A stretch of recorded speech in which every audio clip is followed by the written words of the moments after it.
एक बार प्रेम सुनिए राजा रामचंद्र भगवान ने की।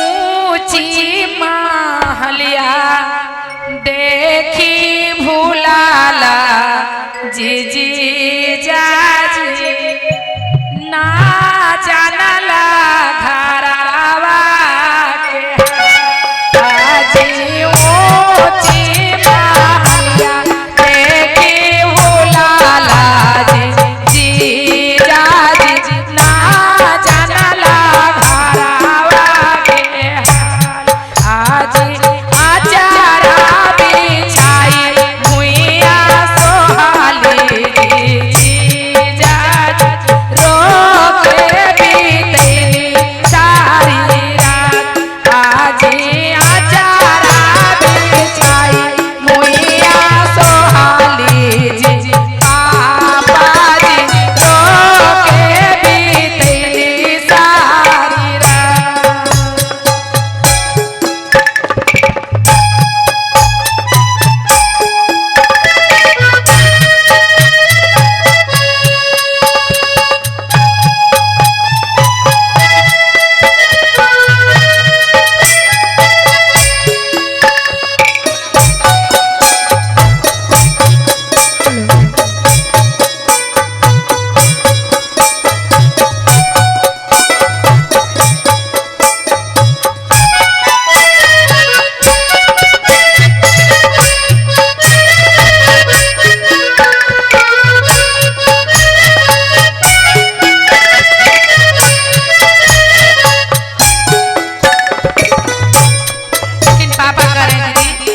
जब केतारी बोलते हैं दीदी तो कोई जाने जाता है कि तीता लगेगा कि मीठा लगेगा।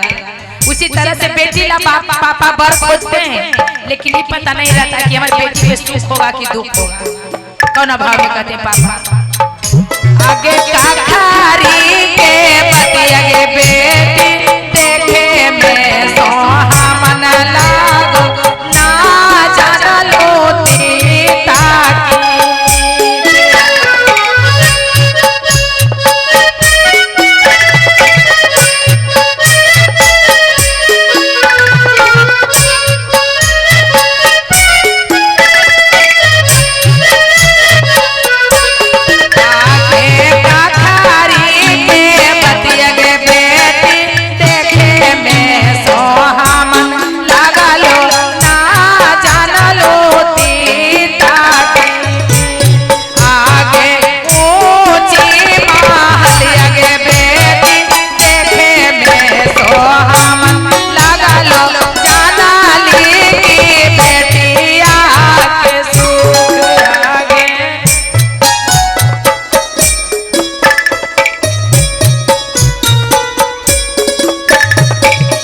दुल्हन के लिए दीदी मीठा मीठा ताली बजाइए।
दूल्हे दुल्हन सरकार की।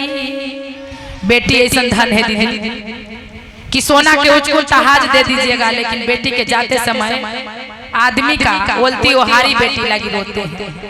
बेटी एगो सर के बोझ है दीदी, कहते हैं कि बेटी होई सर के बोझ होई, अरे बेटा होई तर जइहे, अब वेद शास्त्र उठा के देखा, बेटी होई तर जइहे। जिनका बेटी नहा उनका दीदी कितनो तीर्थ कैलन है, लेकिन जे बेटी के कन्यादान में पुण्य है वो दुनिया के तीर्थ कैला में पुण्य नहीं है। आज देखा कि बहन अपन बहन के कन्यादान कर बेचारी के शौक सौदा था कि हम अपन बेटी जैसन बहन के हम जोगी के हाथ धरा दी। तो आज वही रीति रिवाज से दुनिया चल रहा है। बोलिए सच्चे दरबार की।